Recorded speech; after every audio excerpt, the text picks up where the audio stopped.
All right, guys, welcome to Beyond the Muscle. I'm really excited to welcome our next guest, James Melville. James is a pro natural bodybuilder with a PCA and WNBF. He's a three times British champion, twice with the BNBF, and he achieved his first pro win last year, finishing first at the WNBF in Germany. So, yeah, welcome to the show, James, and yeah, congrats on an amazing year. How are things going? Thank you very much for the warm welcome and really good introduction. So yeah, that pretty much recapped the season as what it was, and yeah, everything's going well. Obviously, we're currently into off season at the minute. Last year, I it was my first pro full pro season, Yeah. and I know people can say this to try to come across humble. I had zero expectations. You have in your own mind that you can potentially go into these shows and win, and that's kind of well ultimately what we do it for. Yeah. But knowing that, like, if you're competing in good um, categories in the pro leagues, Mm. it is a lot more difficult. Nothing is given for free. Great physiques in the amateurs mightn't always transition as well, and there might be that transitional phase that could take a few years. Yeah. So going into the first show, the for me last season it was the PCA, and that was the British finals, and that was pro classic bodybuilding. Oh, that was classic. Yeah. And that was obviously the untested event. Mm. So I think myself and Adrian won the show. I ended up placing third, which blew my mind. I Yeah. believe that both him and myself were the only naturals in that Okay. category. Yeah. And it was a stacked lineup. Whenever I was Mm. standing at the side of the stage, and there was a few guys that looked. Actually, the guy that I think ended up placing last, like eighth in the category, Yeah. I actually, if he was more conditioned, for me, I was like, he's the most classic, Right, looking out right, of all of okay. them. So I thought he was going to be more of a threat, and then he got moved out, which was quite surprising. But ultimately, it was Interesting. down to maybe conditioning, and I think he only turned pro on that day as well. Right, right, okay. Fair enough. Really physical. Yeah, yeah. Oh, cool. Yeah, I didn't really see that lineup, but I did have a close look at the WBF Germany where you obviously beat Dirk, didn't you? Who's I've had on the Yeah, podcast recently, like another great athlete. Yeah, we're gonna delve into that. Yeah, so I've been away from the sport for a while, but like I said before, I've been aware of you, like even though our paths have never crossed. So something I'm quite interested to delve into as well is yeah, you began competing in is your 2014, and you did like every year for six, was it 7 years in a row? yeah, Um, right through to 20. I guess posing the only season I was off was 2019, but dieted for a guest pose for the BNBF oh, okay. So you essentially did it for 7 years in a row there. Yeah. right through to and including 2020, which was Wow. Yeah. hell Yeah. because of the Yeah. lockdowns and the shows kept getting put back. Right. That was Nice. difficult. Yeah. Um, yeah, I can imagine. But yeah, before we delve into that, 'cause that'd be quite an interesting topic. Um, the story of your first show is quite an interesting one. Having read your post on Instagram, so can you give the listeners an idea of what your first show experience was like? Oh yeah. So being from Northern Ireland, I was actually working for a supplement company at the time for quite a few years actually, and I was always in and around the bodybuilding shows. Now, in Northern Ireland, there was no exposure to natural bodybuilding. And Right. as far as I was concerned, I was not aware of any federations that actually existed. Right. And so most of the federations that came to Northern Ireland at that point, UKBFF were probably one of the biggest, which was IFBB Yeah. back then, so before Two Bros, etc. And things like NABA. So NABA was kind of like you would maybe put that more hardcore bodybuilding back then. It Right. was Right. a it was a big draw amongst the big guys. So Mm. UKBFF had a classic bodybuilding category, so there was a height to weight ratio, and I was like, okay, so this is actually how it came about. Now, I'm before we go any further, I'm not uh, against people that want to go down the pharmacology assisted bodybuilding. I love Yeah. bodybuilding. I Yeah. Yeah. followed it. I've been to the Mr. Olympia three times. I've went to Arnold Classic, Columbus, Ohio. We've been all around the world supporting both. I'm a bodybuilder, so I love all of it. Yeah. The federations I decide to compete in and how I approach my bodybuilding is obviously just my own opinion of what I want to do with my own physique. Yeah. Now, 2013, I was actually about to coach a young guy, and he said to me, James, I want you to coach me, but I want to take gear. Right. Right. Okay. So I says you can have one or the other. Hmm. And he says, well, if you're going to compete as a natural, you wouldn't be able to compete against assisted bodybuilders. So Mm. for quite a few years, I toyed with the idea of competing, and I was like, right. I said to him, look, if you stay off and let me coach you, I Hmm. will put myself through a prep and compete next year. I'm not saying I will win or anything, but I'm confident that I won't look stupid on stage. Yeah, yeah. So that's why I ended up going into my first prep.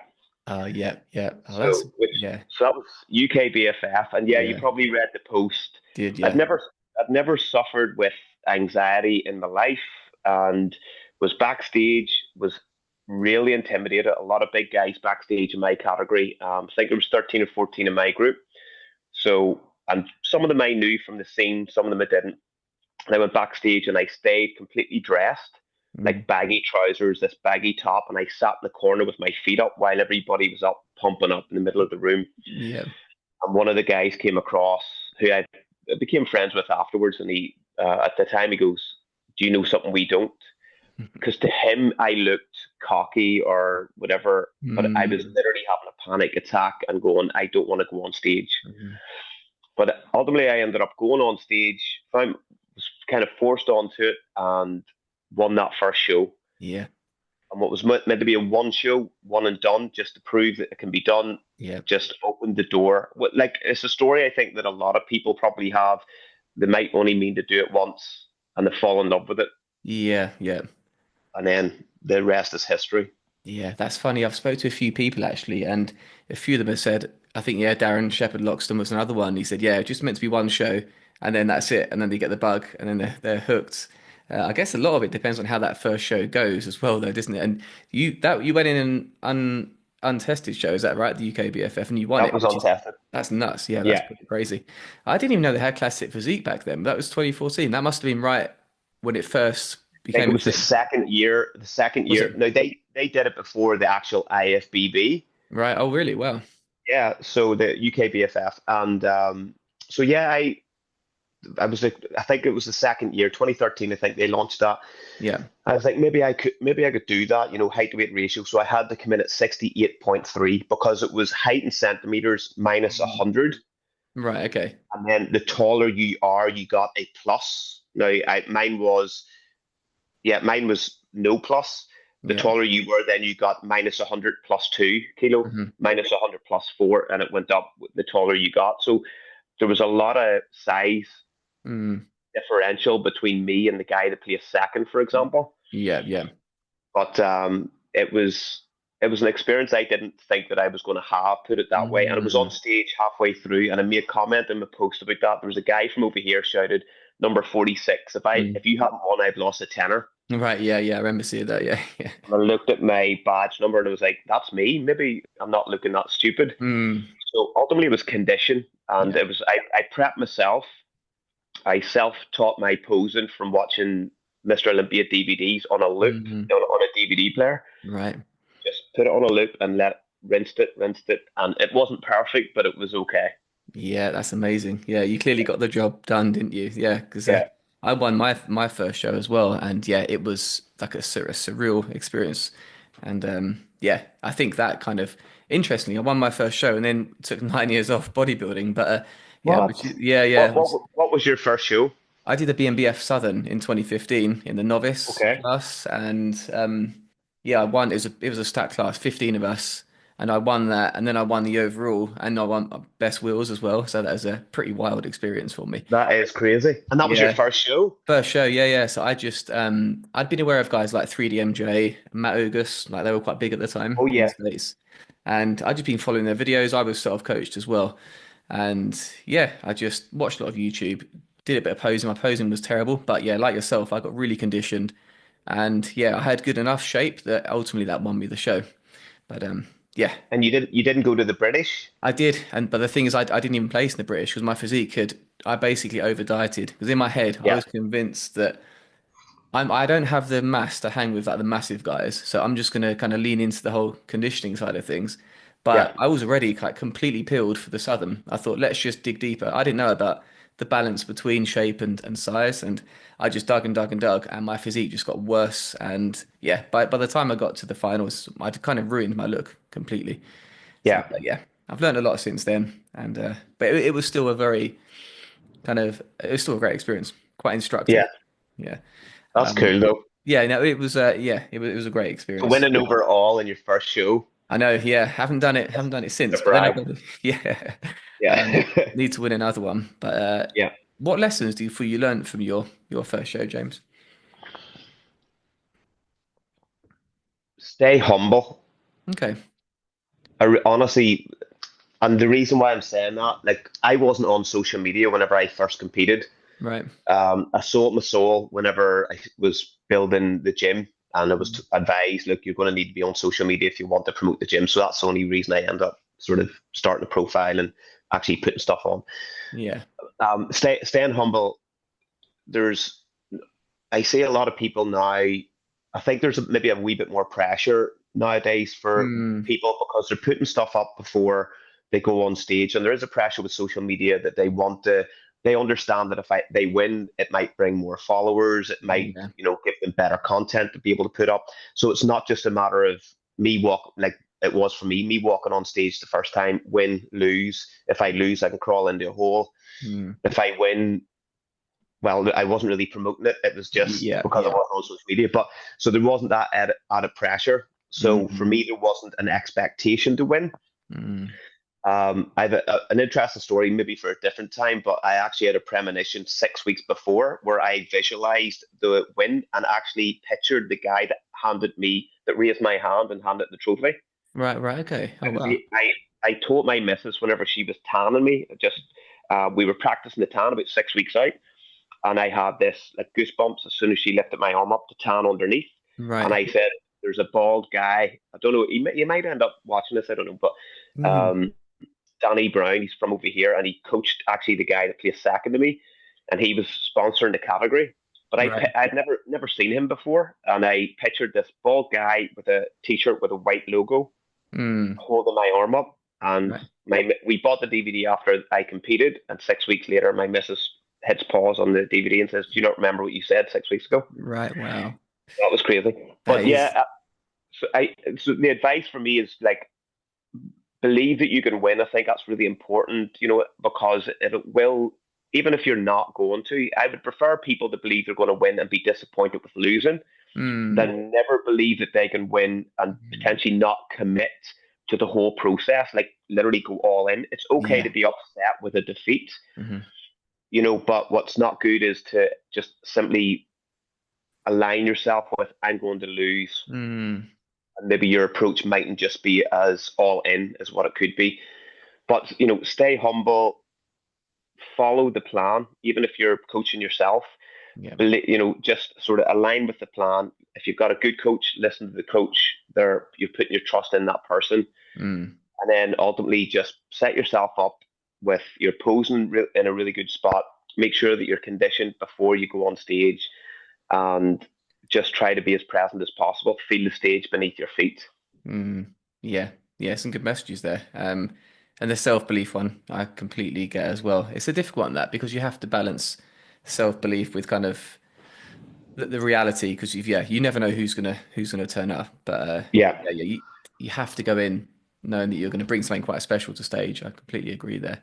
yeah. Um, so yeah, I want to talk about your like consecutive seasons. Obviously, you did pretty much 7 years in a row, which is like pretty wild for natural bodybuilding. I'd love to hear how that experience was. So, first of all, what was your reason for doing like all those years back to back, and how was the progress during that time period for you, James? Um, I competed every year because I wasn't really advised to do anything other than that. So Okay. like back, you have to understand that a lot of the stuff that I did, how I prepped for my first show, kind of runs more with the analytics of an assisted bodybuilder Right. in terms of time frame. Because most of the research that I and people that I had spoke to were either involved in sort of assisted bodybuilding or whatever else. So I was told 12 to 14 weeks prep, and I was carrying body fat, so it wasn't like Mhm. that was a hard shift. But I was Yeah. told that that's the way that you do it, and Right. then all. I seen like culturally all the ones from Northern Ireland who were, because obviously it was assisted, there was no natural federations here. Hmm. Pretty much everybody that I knew that was competing every year, but I didn't sort of twig on that they're all assisted Right. bodybuilders and were making massive progress. Yeah. So I kind of just went with that 2014, 15, 16, 17, 18, guest pose 19, and then 2020, which was obviously crazy. But Yeah. in terms of progress, 2014, I think I went backwards a little, and there's areas that potentially did develop a little bit, Yeah. but other areas I feel like actually went backwards. And there Okay. was other people that commented on that. And then I went to the 2014 whenever I competed in the Northern Ireland, went to the UK show. So that was the British finals Yeah. and placed top three, which was insane because back then Mm. the UK BFF, you're talking, I don't know, six, 700 athletes. Right. Wow. That's good. That's loads, isn't it? Jeez. They were probably one of the biggest. I think they were the biggest federation in the UK at the time, Yeah. and it was just massive. So placing top three in the British was just completely over Mm. my. I was like, I couldn't believe this. Mm. The following year, I went back and won the Northern Ireland show again. Even though I felt like whenever I compared the physiques, I felt I looked a little bit better in 2014. Mm. Went to the Brits, got completely overlooked, and almost was like ready to kind of spit the dummy out. The way it was run, the show was run so poorly as well, so the whole Yeah. experience was terrible. Mm. And I was like, I think that's me done. It Mm. wasn't, if I'm not enjoying the experience, and it wasn't actually to do with the loss, it was the fact that, they'd 40 odd on stage and Right. they never moved us that were out in the corner. They numerically never get moved in to I be looked see. at. So, That's crazy. so I was like, no, you're there the whole weekend. I was like, no, I'm going to leave it. And then the following year, seeing a poster being shared, which was BNBF were coming to Northern Ireland, Right. and I Yeah. was like, Natural Federation. Did a wee bit of research, Mm. and I was like, all right, I'm in. Mm. I'm Was going that to your do that. first? Was that your first foray into the natural side of things? Was it? That's right, yeah. Yeah. Yeah. Okay. So they came across, and obviously the first year it wasn't a big show. Yeah. I knew quite a lot of the ones who ultimately were competing in the show as well. So because Northern Ireland being quite a small space, and won the Northern Ireland's. Mm. And whenever the BNBF, which is great, like Vicky and all, they do like the judges' feedback. Yeah. So they put the video up, and they were talking about the guy in third, saying he had a great physique, needs to be a wee bit more conditioned. Said quite a lot of complimentary stuff about the guy in second, and then it was coming to me, and I was like, kind of expecting a wee bit of smoke blown, Right. Right. and mine was more negative than the guys that placed second and third. Really? It was like from the front, James looked really good, but from the back, condition didn't match. He didn't have enough density. Um, yeah, so I wasn't balanced, Right. but it was Right. exactly what I needed to hear. Mm. It really, really was because like with the UK BFF, you weren't getting feedback Right. unless you kind of knew somebody, which I didn't really know anybody that was judging. Yeah. So to have access to that, as brutal as it was absolutely the best thing that I could have heard. Mm. And that just opened up the door then, and I competed exclusively with then the BNBF right through until COVID year, Yeah. and then I started looking at other federations simply because the BNBF had the British Championships, and it kept getting moved back, and then Right. it looked, and I'm ready, and Yeah. I was like, I need to get on stage.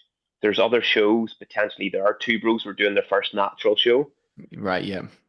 So I was like, I think I'm going to need to look at potentially at another federation Mm. because I'm ready to go. And this is the third time that it's been put back. Mm. So that's why then I jumped into Two Bros, and Yeah. that was the first show in Watford for them. Yeah. Okay. Cool. Did that feedback that you got? Did it kind of alter the way? Did it change your training at all? It did. Yeah. Ultimately, it was like, right, I'm obviously training hard enough, but I'm Yeah. not doing the right things.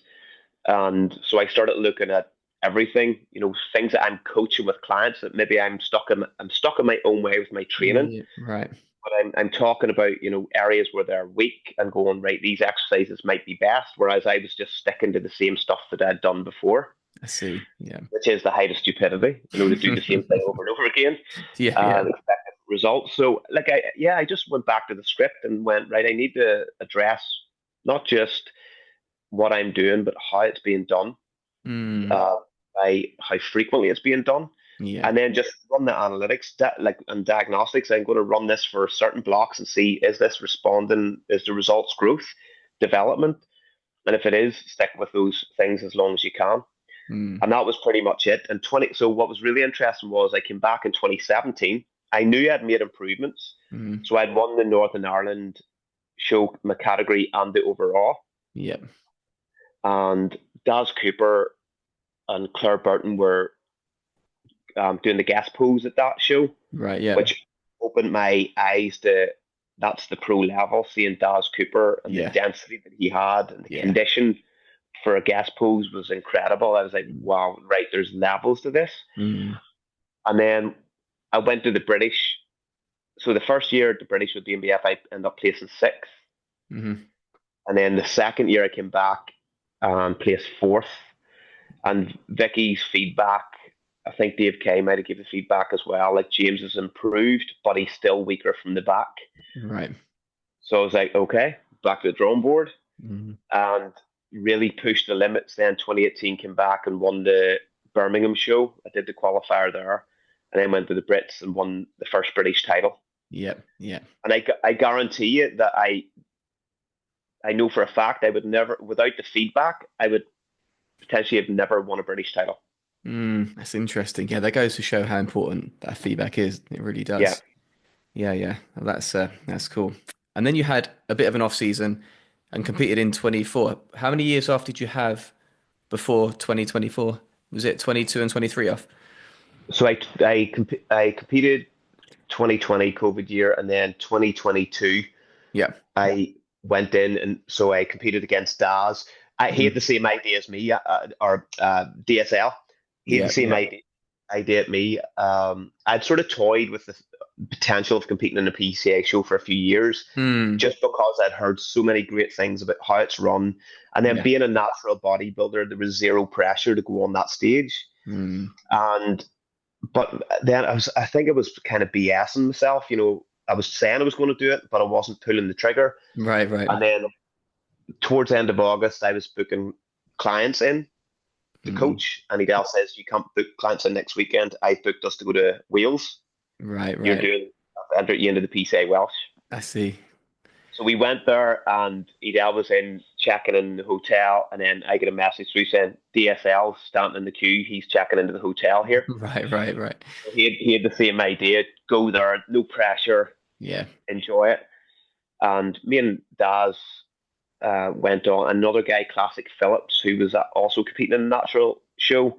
Hmm. All three of us naturals were in that category. I think there was maybe, I can't remember, 9 or 10 maybe in the category. Hmm. Some really good physiques actually. Yeah. And that was meant to be just a trial run, go out and sort of dust the trunks off a little bit. Hmm. And I won the Welsh show, Okay. which was definitely not, I never thought that was going to happen. Hmm. And then obviously the British finals would have been 4 or 5 weeks later. So Edel, my partner, who's my engine, she just goes, right, you're doing this. Yeah, She yeah. says, "Are you going to do the British?" And I went, no, because I know that the standard's going to be a lot higher. And I think it would just be a waste of a peak whenever Right. I've other shows planned. And she says, well, I think you should do it. Hmm. And I went, well, if you think I should do it, let's do it. So she Hmm. put me in then for the British. Nice. And then that was whenever I went to the British and won the British title with them. And it was a split decision between me and the guy who I actually thought was going to win. He Right. was a Wow. lovely guy, by the way, really, really nice guy. And um, won that. And then I was about to lift my trophy off the stage, and then they came walking out with a pro card. Oh, amazing. So I turned pro at that show, and that was Wow. just mind blown. Yeah, yeah. And that's the show you almost didn't go to. I wasn't on. I without again. You say the things people say, "What's meant for you won't go by you." Hmm. Sometimes, whenever I would be willing to let certain things go by, Hmm.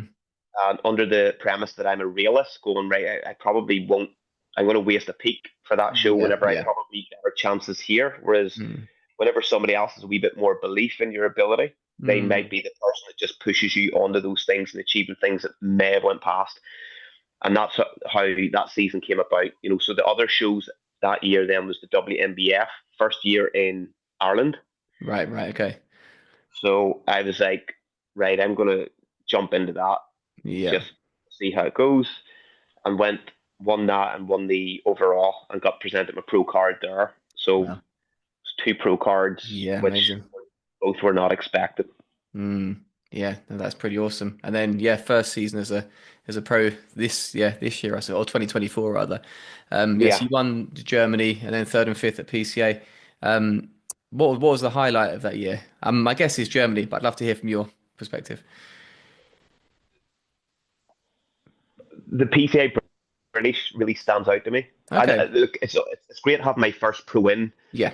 but for me, whenever I turned pro with the PCA, I didn't believe that I was and that's the difference in earning a pro card and actually feeling that you are worthy of being considered a pro athlete. Yeah, yeah. And I felt like up until that show, the PCA show, I still didn't believe that I was there. Right. So whenever I go on stage, and just by numbers, I'm in the middle of the stage, and then they're doing the first call out, and I only get moved out once. And Right, right. there was like a real belief in that moment that I was like, Mm. I'm obviously hanging with the likes of Mm. Adrian and T Score is one of the other guys. He placed second. And Hmm. as I said, there was some of the guys that placed beneath me that whenever I was backstage going, he looks incredible. If Mm. I don't even know the guy's name, but I believe he had only turned pro on the day and he placed last in our category. Right. And I was like, this guy, give him another year or two, and I'm not getting near him. Right. For me, it's that's much of a standout. Yeah. So for me, I felt like that just like kind of affirmed that I was ready to compete at that level. Mm. Okay. Yeah, and that's what I find interesting was you come in at quite a light body weight as well, and you still manage to hang with the with the big guys, which is pretty cool. Yeah, yeah. Um, I must admit, so I know next to nothing about like the untested side of things when it comes to bodybuilding. But I do find it really interesting when naturals compete in like the untested feds. I think it's a cool thing. In my head, at least, there'd be like a bit less pressure going into those shows because maybe 100%. is that the case? Yeah. Yeah, it is. I talked about this before, and whenever if I think once you've got to winning a British title level, Mm, then there is an expectation for you that you should be going to a qualifier and winning. hmm. You should be in the top echelons in British, even at British level Yeah, and world level. Because yeah. quite often you find, like what I found for quite a few years was British level was almost like better than a lot of Mm, the world finals. right. Certainly, I seen that at that point whenever I was competing with the BNBF. Mm, Now the DFAC is definitely taken off a lot more whenever they've sort of like introduced kind of Europeans, which I think is a fantastic idea. mm. Because back then it was just literally all the qualifiers British, and then you had the worlds maybe in Miami or Cayman Islands. Yeah, yeah, You found that like the British standard was just absolutely incredible. right. Top five in every category, Yeah. straight at glutes. Nobody was really missing a lot of stuff. Mm, And then you'd some freaks in there. Like I had the fortunate experience of competing against Chris Paline as well, right, right. who's Okay. probably the leanest bodybuilder that I've ever seen on stage. Well, really, And, yeah, and, and I know I get into really good condition, yeah. but I hung with him condition wise. But he's just freak looking at him up close. Yeah, it just looks a bit different on some guys, isn't it? I don't, yeah, Yeah, there's obviously a genetic component to it, but yeah, yeah, I think there's a limit to how lean we can get. And you do come in shredded, especially like your quads, is the vastus medialis, you get those cross striations on them, which is pretty wild. yeah, But yeah, yes, it's crazy to see. Um, Going back to like the enhanced thing, I spoke to Alberto Nunez when he come on, I think it was like last month, and he said something quite interesting that was like, I said what lessons can be learned from the enhanced side, and he said they can catch on to trends like a little quicker because obviously what they're doing is going to elicit results quicker than us, sure. which is yeah pretty cool. But I'm interested to hear this too. Obviously, you've competed in naturals and as a natural in enhanced shows. What differences are there just in terms of the shows? Are they they're pretty much the same? Is it? For me, I think like PCA has really set the standard with Okay. how shows should be run. Yeah, I've heard they're really good. Um, Yeah. it is absolutely insane. Now, I've Mm, had the great experience of competing at the British finals mm, with the PCA 2 years now, 2022 and 2024, and you're talking, I don't know, I think six, 700 athletes over 2 days. mm. And like, whenever time that you're told that you're on stage, you're there, Right, right. and Yeah. it's the communication from front to backstage is just incredible, Mm, and the the opportunities I think that are there within the PCA are just completely unique. You can see them just continuously reinvesting back in for the benefits mm. of the athletes as well. So Okay. like, and I think that most federate like BNBF are phenomenal. Like you look at Yeah, the yeah. staging that they have, what Vicky and Guy do with the lighting and the dark backdrop, and then just the standard of the photography across those federations as well, including PCA with FIVOS, Yeah. is is phenomenal. That just makes the show complete because you have your experience on stage. You leave whether you've won or lost, and Mm. then 5 days later you've got FIVOS Friday, Right, yeah, which yeah. your photos come through and they never let you down, and you Mm, can really reflect on the show.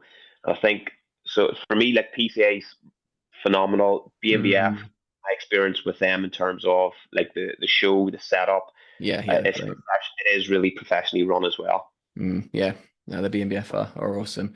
And the PCA do natural shows as well now, I think, don't they? I believe. Yeah, I think they launched them last year. Yeah, yeah. Yeah, Yeah, it's funny. So when it comes to like the enhanced side of things, I think it's funny when people think of going down that route, they just think of automatically someone like you'll take gear and then you'll be like Roddy Coleman or Phil Heath, those kind of yeah, people. The reality is obviously people don't look like that. They don't just train, take gear, and then look like those guys. I mean, he was obviously Coleman was a freak when he was natural, wasn't he? But yeah. I do feel there's a kind of look that enhanced people have, and it's not always obvious. So I've seen guys at my gym who are, I think, in my head clearly on stuff, and they've got like a different look to me, but not in like they've just got bigger arms. There's like a different like distribution in muscle. I think bigger midsections potentially, like more development in the shoulders and traps. They got like a really grainy look, like very lean, but a real grainy look to him, but maybe lacking that deep kind of separation that a lot of natural bodybuilders have. This is like a generalization, of course. I know there's going to be outliers. And obviously, you get some people who just take gear and then they're enormous, but you've competed against those guys and obviously naturals as well. Purely out of curiosity, I think, is there like an enhanced look, in your opinion, like that differentiates those guys from us? I actually agree with everything that you said there. Okay. And another thing that I noticed, because I've friends who are assisted and I've trained with them, and I think that the differential in a natural, I don't know whether there's science to back this up, but I visually have witnessed it where some of the guys, particularly whenever they're on cycle, there's not a big difference between what they look like pre-pump and post-pump. Really? Okay. This Interesting. is something like you can see the sort of the likes of the deltoids, they're Mm, already sort of voluminous, even pre right. session. Whereas I think it naturals for most of us, unless you have that really sort of 3D like bubbly muscle, Yeah. I the difference in how you look pre and post training is completely different. So Yeah. obviously a lot more flattering. And so that's something that I've noticed. But again, whether people say about sort of androgen receptors and quantities in certain areas closer to the brain, and so the likes of your traps and deltoids being a little bit more overdeveloped. Yeah. The midsections, I think, yeah, dependent on the a lot of if they're on the likes of growth hormone, it seems to be more in alignment with sort of got extension or Yeah. distension as well. Mm, But there's another side to that. I think that one of the things I've observed is naturals pay attention to the 1%. And part of that is showcasing your physique on stage. And I had this, so I was actually helping the PCA run a posing workshop. So that okay. was like, it was an open workshop to untested and whoever athletes. And I had said, if the reason why I don't look 4 stone lighter than a lot of guys I compete against is because they pose 1 stone smaller, whereas I try to pose 2 stone bigger. Interesting. So we're looking at the fine margins. Can I get a little Mm. bit more rotation? Can I get the posture sitting here? We're looking at those. Where I think a lot of the guys, whenever they're 4 stone bigger, don't think that they need to pay attention to the 1%, Mm. and that's the difference. Yeah, yeah, that is interesting. Yeah. No, that makes sense. Yeah, that really does. Because it's only upon like casual observation of certain people, I guess. But there are these, there's a different look. It's a weird, there's like a density to their physiques that obviously we might not possess. Yeah, that kind of that graininess. But yeah, it's interesting. Maybe there's like more water retention potentially. I also think that if you talked about sort of rate of gain, Mm. like if somebody's assisted the amount of mass, like it's not unheard of for even somebody training 4 or 5 years, if they're assisted bodybuilders to still put on 12 to 15 pounds of lean mass per year. Yeah, yeah. This isn't unheard of. Whereas the average, I believe, for a male after 5 years of training is 300 grams per year Right. of, Wow. of actual lean mass. Yep. So how much of an impact is that going to make? Now, I also think like if you have to prune a shrub which is growing at a very quick rate, you mightn't be able to make it as pretty because it's growing too quick. So Mm. certain areas might be overgrown, other areas aren't. I think it's the same. Like if you're growing at a slower rate, it's easier to sort of go right. That needs a little bit more. Mm. That's a little bit more back. So I believe that a lot more natural physiques, it's easier to maintain balance to your physique Yeah. because there's not one muscle group which is going to accelerate ahead in that developmental stage. Mm. That's an interesting observation. Yeah, I like that analogy. And yeah, it makes me think of like my own physique and how it's developed over the years. And yeah, certain areas like still look quite lean. I still got like faint striations even in the off season. I think just because yeah, they've been developed for so long and they're just yeah, that it probably is that slow introduction of new muscle that helps that Yeah, look, I guess. Yeah. yeah. Yeah, 300 grams a Well, year. That sounds depressing. it's 300 grams, but I think if you've been training for 5 years, if you've done that, so this is key for anybody starting or quite early on. Yeah. 300 grams is the average. So if you do everything above average, you can expect to attain above average gain, right? So Mm. if your nutritional adherence is in alignment with the goal of developing muscle, so if you're in an off season, stay in maintenance and surplus phases, avoid mini cuts if you can control your rate of gain. It for me is always going to be beneficial than bouncing in and out of gaining phases, Yeah. particularly for natural athletes. And so you do need to maintain discipline through that phase. Mm. Sort of have checkpoints like through each block, sort of going right every 12 weeks. Let's assess the physique. Yeah. Make sure the areas that you're trying to bring up. So what I'm saying is, if after 5 years you're only gaining 300 to 500 grams of muscle, Mm. if you've done your first 5 years right, that should be fine because you should only be trying to gain the majority of that 300 or 500 grams in the areas that you're slightly lacking. Yeah. It'd be different if your upper body is so overwhelming your Mm. lower body after 5 years of training. That means you haven't done the process correctly. Yeah. So 300 grams and trying to distribute that amongst a lot of different muscle groups is going to be very unimpactful. Yeah. Whereas if say you're pretty complete, but you just need a wee bit more density in the chest, then 300 grams of lean tissue can really change how that whole top shelf can look. Yeah. Yeah. That's interesting. Yeah, speaking to that point, that leads me to believe that you're someone who would perhaps not get too far away from your stage weight in the off season. Is that the case? The last couple of seasons, I've been more in alignment with that. Yeah. I just to see how it goes. Yeah. So I competed. I generally compete somewhere between 65 and 68 kilo, Yeah. Yeah. depending on the level of condition where I am in the season. And one of the off seasons, I went up to 89, touching 90, and it was a horrible look, Wow. Yeah, that's quite a difference. Yeah. Yeah. right? And I was like, I'm never going to do that again because Mm. people just think if you're gaining and you're eating in a surplus, Mm. that you're going to continuously, if I'm bigger, I'm going to be stronger, my performance is going to be better. But you have to understand if you're carrying 20 to 30, some guys are carrying 30 kilo more, Yeah. it's going to affect your ability to work even from a respiratory side as well. So it's not True. just uh, generating force, mass moving mass. You've also got to Mm, understand that your cardiovascular system has to support the movement and the endurance of that mass. mm, And even fat needs blood, energy, yeah. etc. as well. So you're literally taking more of that and putting that into that tissue rather than the lean mass that you're trying to actually gain, retain, and mature. If Yeah. in my case, at my age and my level of training, it's more muscle maturity rather than expecting to add more mass. Yeah, yeah. No, that makes sense actually. Yeah, I want to touch on that actually. So your before we do, let's chat about your training first, because that's another area that could be interesting.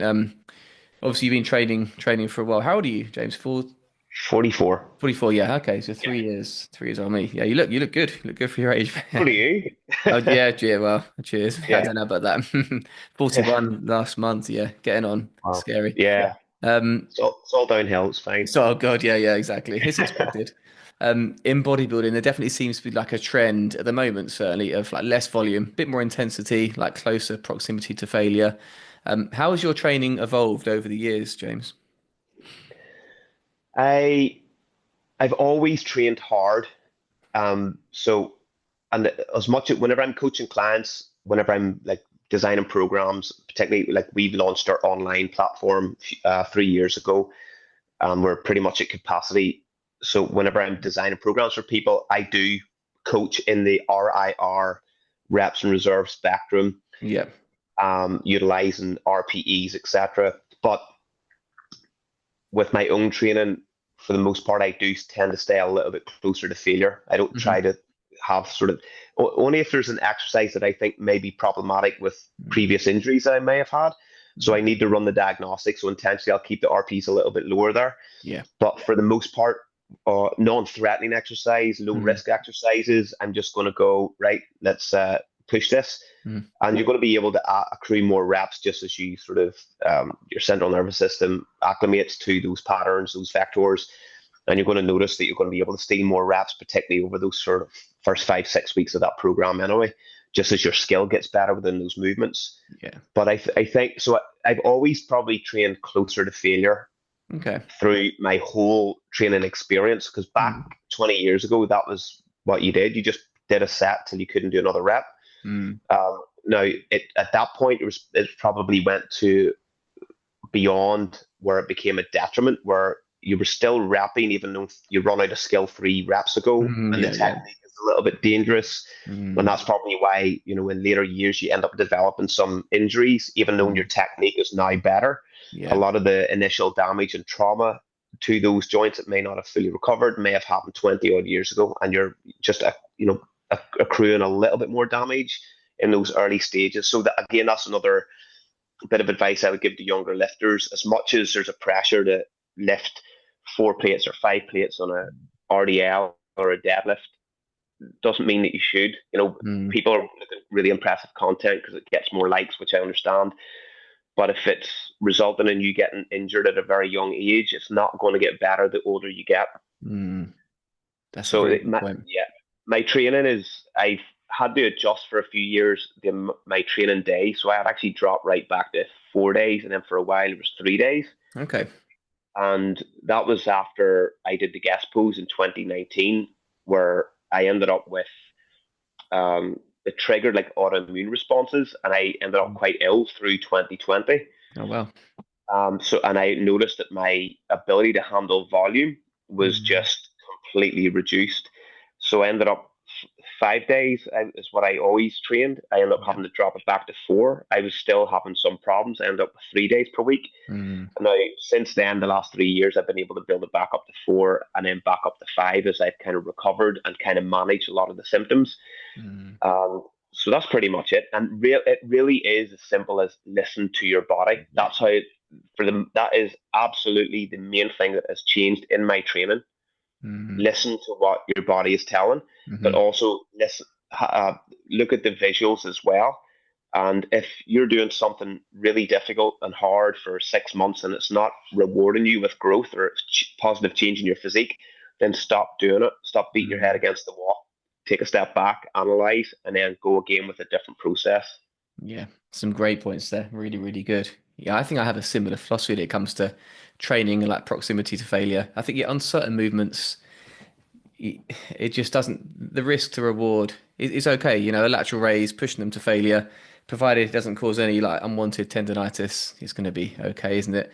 Yeah, But yeah, I think but then yeah, things like RDLs, hack squat, leg press. I think yeah, if it means getting that one extra rep might cause an injury, then I think plus even on a leg press, even two RIR really on that is still brutal. I think like yeah, that some of those leg movements what people think is failure probably isn't. They're probably still three or four or five reps away. They're so nasty movements. They're so that's nasty. right. So yeah, I think I have a similar philosophy there to you.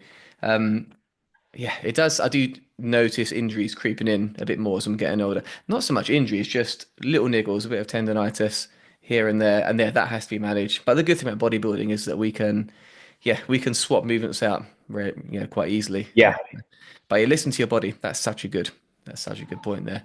But I think it's easy to be kind of married to certain movements, isn't it? You see someone lift a certain way and you think, oh, I have to do that. That has to be the hamstring movement I do. But the reality is there's a lot of tools in the toolbox, aren't there, that yeah. we can utilize. Yeah, that's yeah, some great points there. It's like Um, I look at it if you look at like a computer game like football, and they mm, have different bars. That player's got 87 in speed. right, yeah. Skill is this. You have to train in alignment with your numbers. Mm, So if I use somebody like Kaife West, yeah, yeah, who phenomenally strong, yeah, there's part of that is attitude, but there's also an ability just to have high levels of motor recruitment, yeah. high levels of force production, and not everybody has that Mm, same genetic makeup.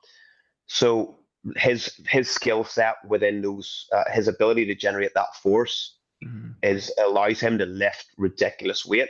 mm, But if you're so say your skill isn't just quite as good, it potentially means that whenever you're pushing your weight limit, that you're going to start folding. You're going to lose. The skill is actually going to debilitate a little bit more, and then just risk becomes higher. You also mm. have to then look at sort of joints. I've got little tiny joints. Right, yeah. I always have to take about 4 links out of any adult watch that I get. Right, right, yeah. I do think there's something in that. I've noticed where I've trained guys that have quite thick joints that they tend to be less injury prone. It's just something through observation. Mm, Whereas I do have very like small joints, and I think if I'm handling heavy weight, then there's potentially you have to think about the amount of torque going through that smaller joint. mm. And so I don't know whether it's coincidental, but I do believe that that's definitely played some part in the injuries that I've developed in later years. Because for 16 years I didn't have any. Really? I Yeah, just yeah. think, yeah, there's something there. Yeah, yeah, no, I think that's true. I really do. Yeah, I used Keith West as an example because I had Dirk Emmerich on recently and we were chatting Mm, about, I was comparing their two training styles, which are like totally on different ends of the spectrum. They both operate with like really good like form for sure, but yeah, yeah, there's an aggression to the way Keefe trains, isn't there? And yeah, yeah, with Dirk, it's incredibly controlled. Yeah, I think the way I see it is a combination of yeah, different kind of personality types and joint size. I mean, I think Dirk's joints, like yourself, are a bit on the smaller side. yeah. And yeah, you've got to train in a way that suits your genetic makeup. Absolutely. I think your skill set. I think in the early stages, whenever you're starting to train and get into training, you're developing those, and you're able to find sort of Mm, right. I am not. You can make a weak person stronger, but you can't make them strong. mm, You know what I mean? You can yeah, always improve somebody in their strength, but I've had guys that have walked into the gym on day one and are just moving weights that you're like, going, there's guys training 4 years, can't get near it. yeah, So there's a genetic makeup there. I think maybe there's a little bit of nurture, like mm, how maybe has that person been involved in rugby or certain sports which have mm, just been reliant on force production, and they go into the gym, they just take naturally to that. yeah, But for me, I can handle good weight, but I know that there's certain movements that it just compromises the injuries right. that I've maybe attained over those years. So then I have to pull that back and then focus just more on skill, articulation, and then just developing your knowledge more as to what each muscle is doing, what Mm, is its function, and ultimately what is the best way to train it for you. Yeah, I think is absolutely key. that really is. Yeah, no, amazing point there. Yeah, I couldn't agree more. Um, Based on your perspective, James, how has your physique development like changed into your 30s and 40s? Obviously, your weight has stayed quite similar, but has there been like a different look to your physique as you've got older? Yes, 100%.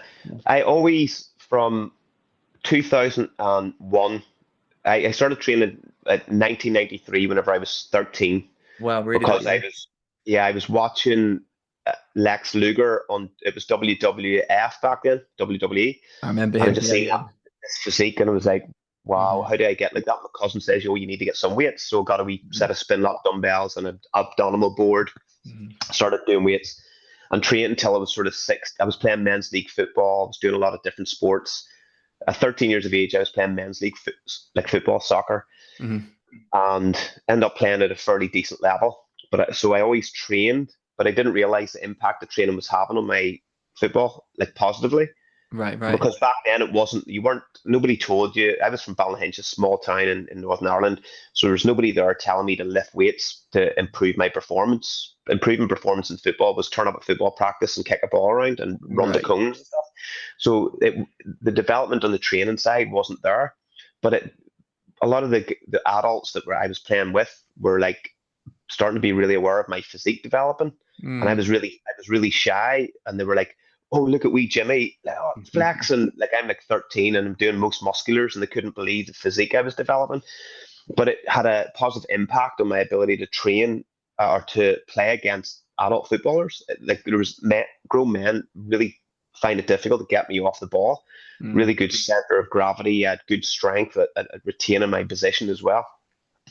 And then from 17, 16, 17, I moved away from home and just started traveling like through UK, Europe, and different places. And so I didn't really train until 2001. Mm. And then from 2001 right through to 2013, whenever I officially committed to bodybuilding only, I was training as a bodybuilder, but I was also doing long distance cycling. I was pace setting for marathons. I was doing a lot of endurance based stuff. So my physique was kind of being smothered. I was doing all the right things. I was eating Yeah. well, but I was just overrunning and over expanding. So I wasn't developed. My physique kind of stayed the same. It looked okay. And then Right. once I went all into the bodybuilding, I just noticed that year after year, things started improving and Mm. getting better. And I would never wear shorts because I thought I had like chicken legs. Yeah, yeah. So, and actually, a fact is, I still don't wear shorts. Okay. I can go away on holiday. I almost try to keep that insecurity because it keeps me true in my leg training. Mm. It makes me like Arnie whenever he had said about he cut the bottoms of his shorts because he had Yeah. really bad calves. I was kind of the opposite. I just kept trying to keep them covered.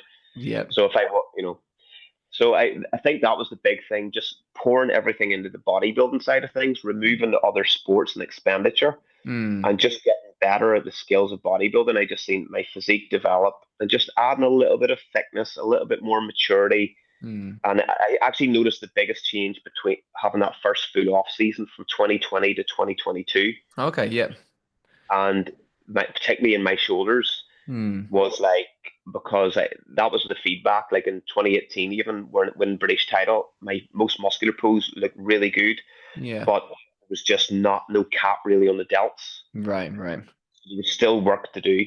There's always work to do, but I think for natural bodybuilders, particularly if your rate of gain is only 300 grams potentially per year, and then if you're eating in this 4 or 5 months of that with prep, then Mm. it might even be less than that if Yeah. you're competing every year. Yeah. So I definitely noticed that taking that extra time off, it just added the tissue on where I needed it coming into the 2022 season. Yeah. No, that makes sense. Um, yeah, a lot of people say like as we get older, there's kind of a harder, grainier look to a physique.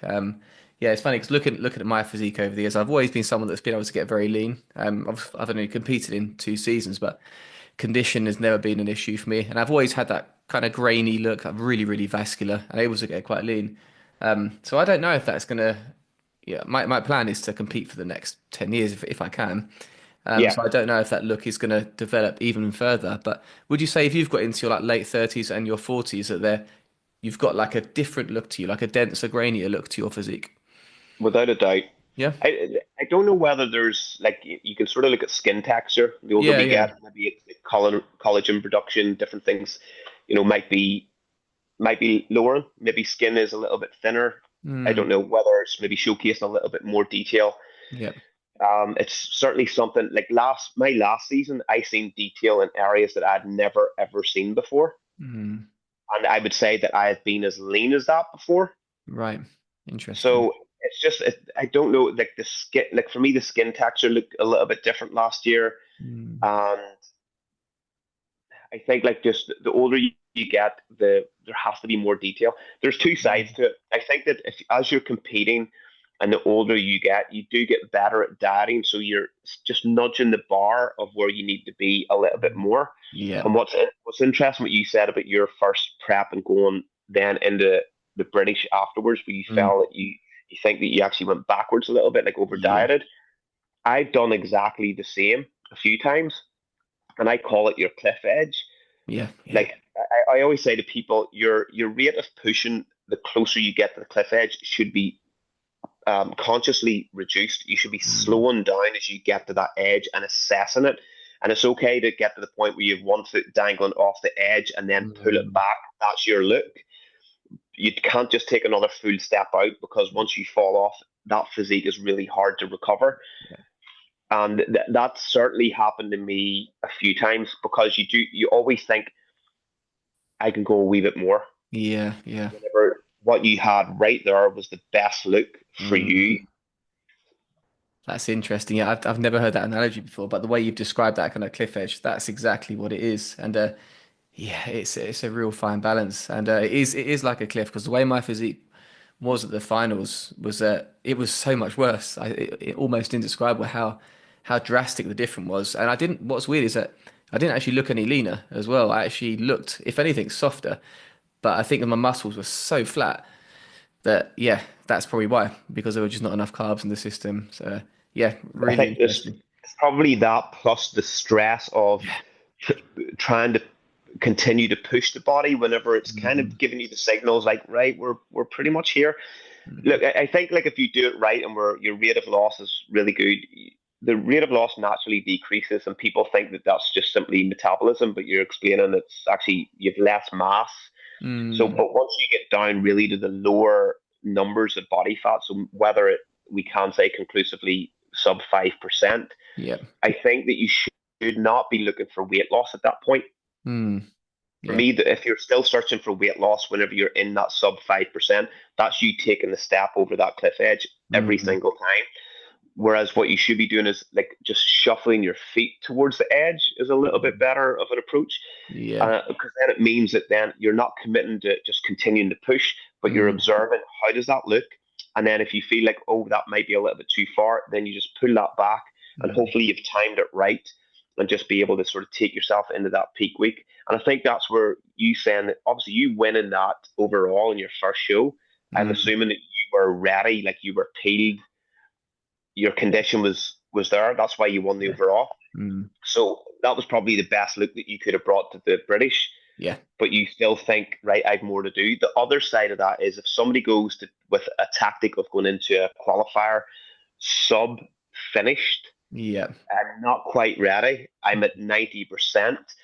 That's actually not a bad approach, because even if you do push between that show and the British finals, if it's 5, 6, 7 weeks, you're probably unlikely to step over the cliff edge. Mm, Your timing may be right. yeah, that's really true. Yeah, some very important lessons there. For any young listeners that are listening, yeah, some really good lessons there. I think speaking to that point as well, a lot of that depends, or some of it, not a lot, depends like structure. Some people I think can get away with being a little softer, I think, because I've just their structure can carry them to an extent. If they've got, big sweeping quads, a tiny waist, a V taper, I think, in my head at least, they can get away with perhaps not being as dialed in and still get to a final. What are your thoughts on that? Completely agree, Yeah, yeah. 100%. I Mm, think like I've beaten guys better than me. Like mm, I look, as I said, even that guy that placed last in the PCA British last yeah. year, I look at his physique, even like if you the post that I put up the other day where it was videos of that was the lineup. And the guy that was in it that's beside me in the sort of quarter turns where we're just standing doing the front relax, he Yeah. was like he looked like Arnold. Right, right. Like Yeah, yeah. big rib cage. He was doing the vacuum. The Mm. the, the shape was almost all there. Maybe the muscle was a little bit young, but Yeah. certainly the condition just wasn't where it needed to be. Mm. But I look at the potential of those people. Now, if somebody with that genetic gift nails their condition and all the other things, then people like me is getting pushed to the outside of that lineup. That's the Mm. fact. That's the facts.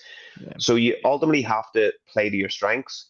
And Mm. I do agree with you. If you have somebody that has like really round, nice thick muscle bellies, and it's really bubbly muscle, if they keep pushing for condition and that bubbliness kind of drops off, Yeah. then it's a trade-off that they probably shouldn't make. Yeah.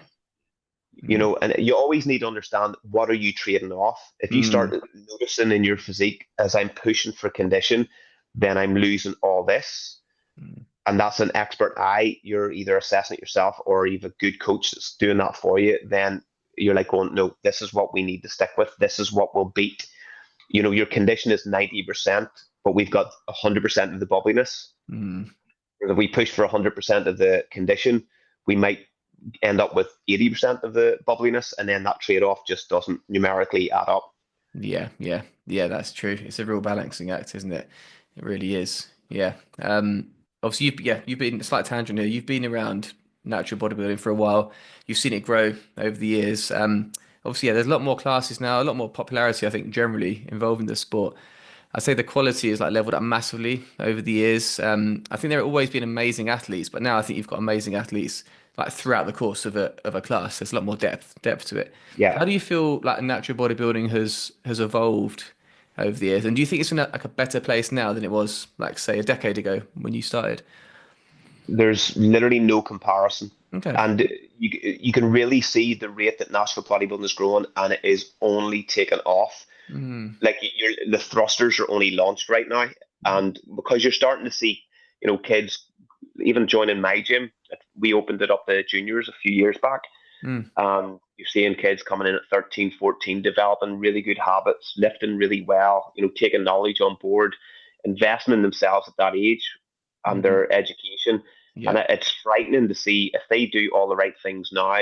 You're Mm. seeing kids at 17, 18 walking on stage with physiques that you wouldn't have seen a teen have 10 Mm. years ago. Yeah. And part of this is down whenever I first competed in UKBFF and came out as a natural bodybuilder. But Yeah. in Northern Ireland, I got people were talking behind my back, literally calling me a liar. Right, And right. I would say, looking back now, I won that first show, went to the Brits, placed third. That physique on a British stage now in a natural federation would Hmm. never wouldn't get into the top six in Right, any right. deep British lineup. No, Mm. nowhere even close.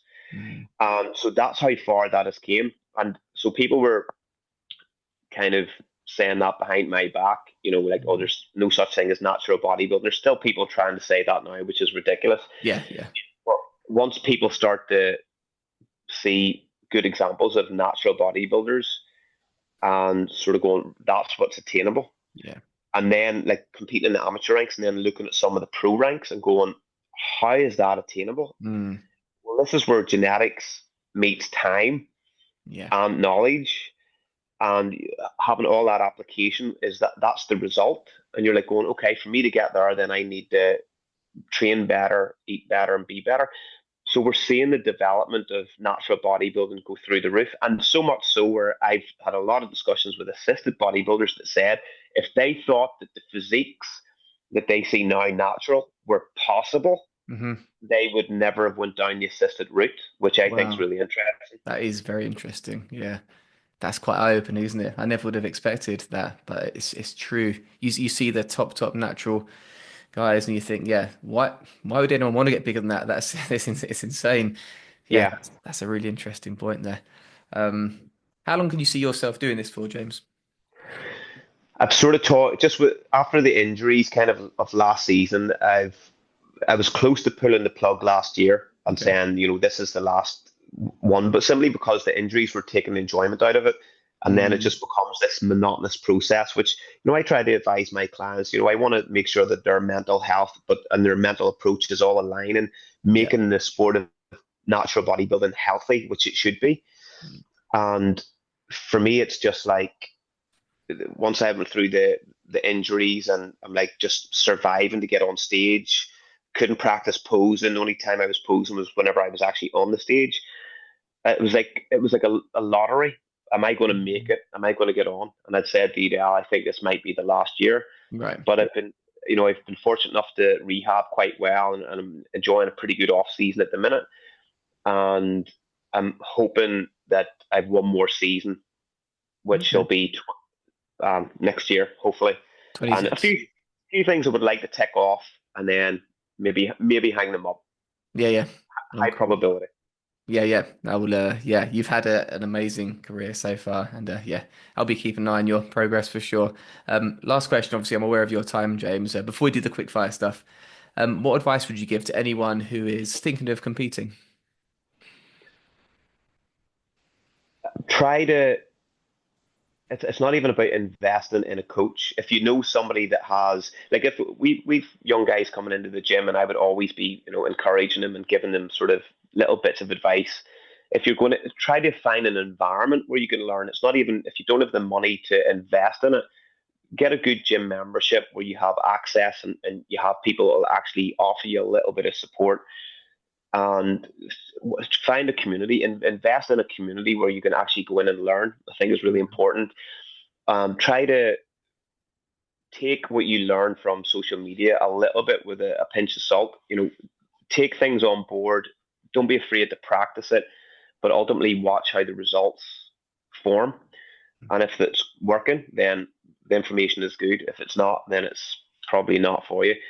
So there's just too much sort of confliction on the likes of social media. So be Yeah, yeah. careful of where you're actually gaining your insight from, and enjoy it. Please enjoy it. Is probably the Mm, biggest thing that I say to people. We're already people are just getting into training and already thinking about I need to compete, so they're already thinking that they need to go in a position of suffering. yeah. Learn your training, take your time, treat it as an academy, take the pressure off, enjoy your food, develop social constructs which are going to support your bodybuilding, but Mm, also give you an outlet away from it. So mm, make sure that you have like social platforms, whether it's I'm a foodie.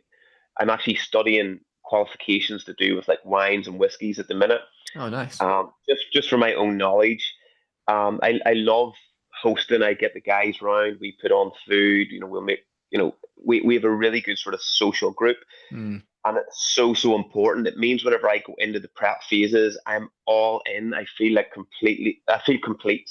yeah. Whereas clients that have come to me saying that they live for bodybuilding, their life is bodybuilding, and my words are always the same. I feel sorry for you. Make sure that you have more than just that, Mm, because you don't want to be a teen at 14 years of age, 15 years of age, get into this and then compete to your 40 or 50 and allow mm. a lot of opportunities to pass you by. I'm not saying it's not about alcohol, but it's just make sure that you've got things outside of the bodybuilding realm. Yeah, yeah. That's such an important message there, and I think it's true. There's so much I could chat to you about just that what you said there, but I think that one point about being all about bodybuilding or not being all about bodybuilding is so true. I think you can take that passion that you've got for bodybuilding because I think by our very nature, a lot of us are the same. We're quite obsessive and laser focused. You can take that and apply it to different areas of life as well. Yeah. And that's what I've done. I've got really into things like video games, into reading, whiskey as well. I used to collect whiskeys and I loved that. I was passionate about that for a time.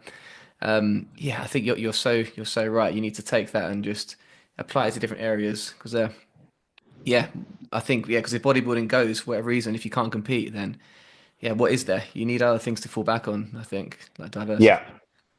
Yeah, that's such a good point there. Really true. And one you don't hear much, you don't hear many people say. Well, look, James, this has been amazing. You give us some really good, good points here, and I've enjoyed this a lot. So yeah, thank you. But we're going to do some quick fire questions now. Yeah. What is your favorite film? Ooh. I would almost have to go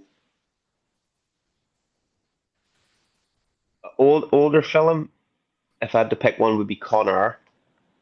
Oh yeah, yeah, with Nicolas Cage and yeah, Yeah, John John Malkovich, Malkovich and classic. yeah, Yeah, yeah. Ving Rhames. You had So really good lineup in that one. so cheesy that film. I Um, love it.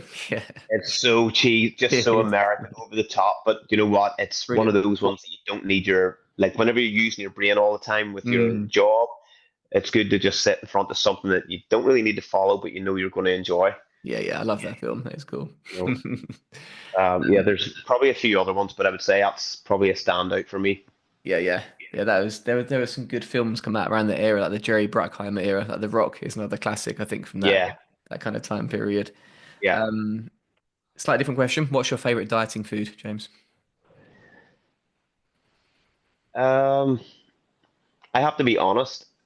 As a My diet is the same off Okay. season as it is on season. Quantities will change.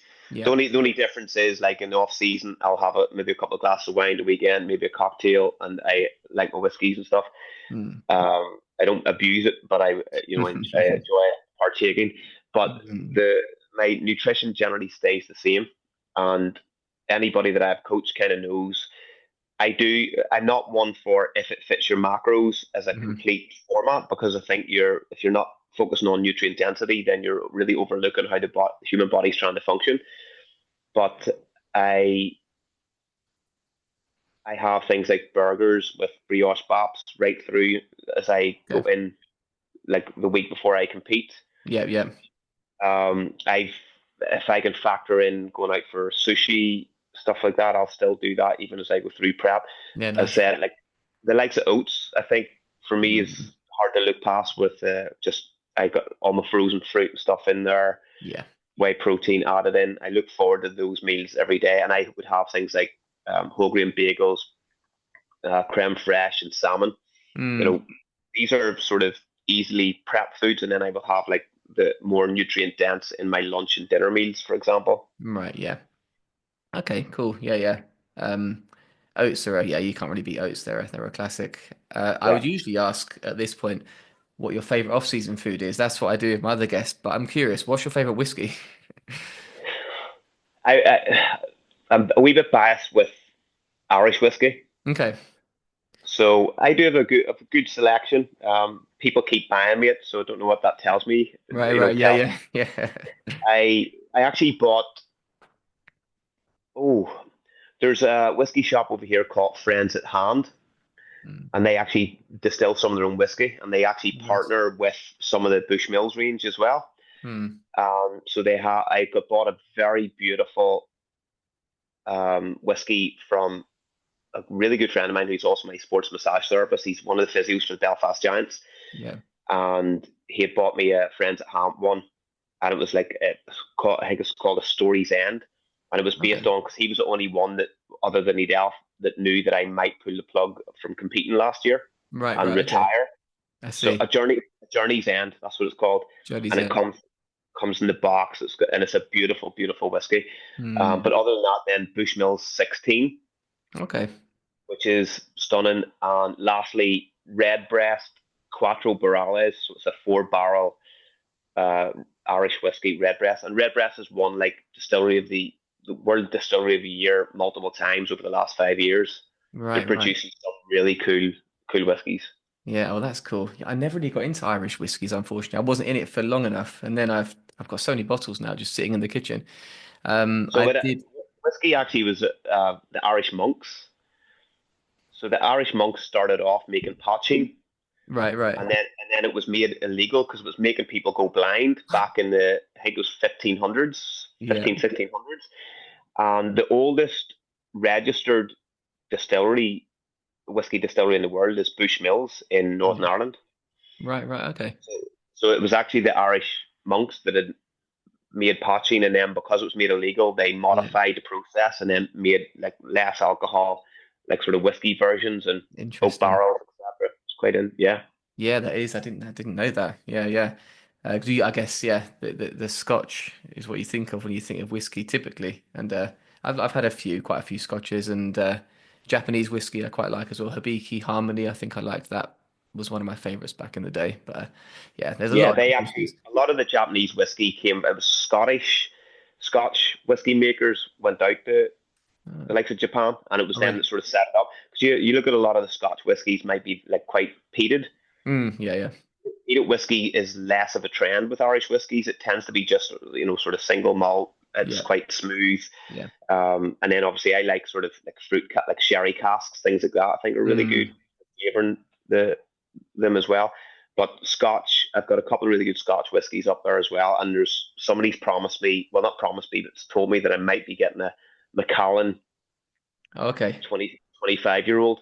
Oh, nice. Yeah, yeah. I've had some Macallan, not that old.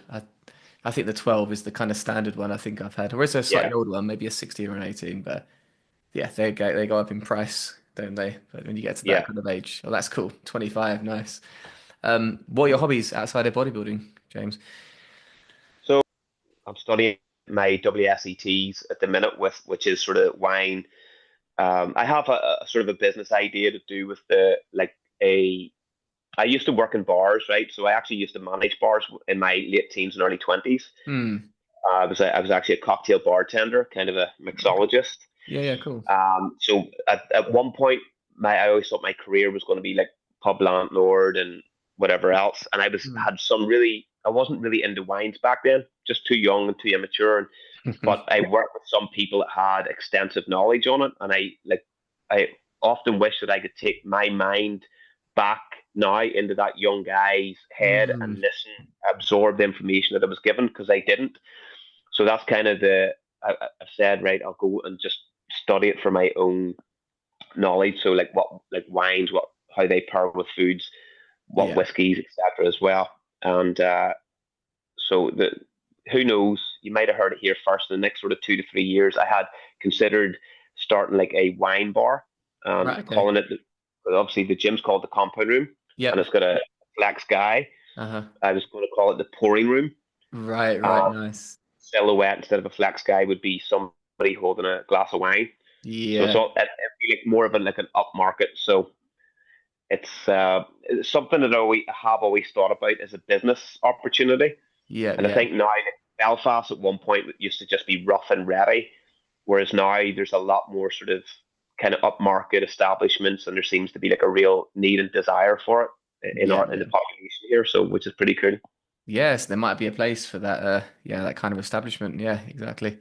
Well, Other that's than that, traveling is hobbies. Me and Eden really. Pal just like getting away and sort of explore like city breaks and Yeah, just exploring different cultures and stuff. That's something that both of us are quite passionate about. With a lot of intended sort of travel in and outside of competitions this season with clients. yeah, We're yeah. looking at every weekend we possibly can get away. So that's pretty Mm, much the main hobbies.